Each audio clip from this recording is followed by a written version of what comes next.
Helo na, Elin Angharad, dwi golygydd y Wawr, ac wrth gwrs ar fai y cyntaf fel hyn fel arfer mi fyddwn ni yn cyhoeddi Rhifyn diweddara'r Wawr i chi. Ond oherwydd y cyfyngiadau o ymbyllai cymdeithasol sydd yna ar hyn o bryd, da ni wedi penderfynu mai doeth o beth fydda aros tan i hynny gyd gilio ac wrth gwrs cyhoeddi Rhifyn dwbl fis Medi. Gobeithio na fyddwn ni'n eich siomi chi yn ormodol, ond chi beidio a phoeni mi fydd yr erthygla i gyd yn gweld gola dydd bryd hynny yn yr Rhifyn dwbl ac wrth gwrs yr colofna rheolaidd a'r pose a'ch lluniau chi wrth gwrs.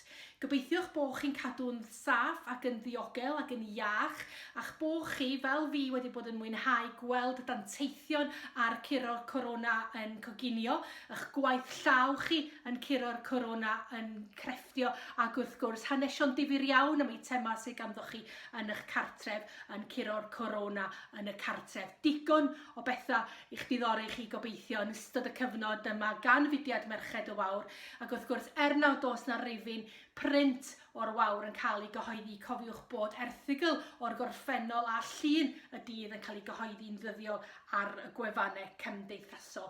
Digon gobeithio i'ch cadw chi yn ddifyr dros y cyfnod ansicr yma dwi'n siŵr.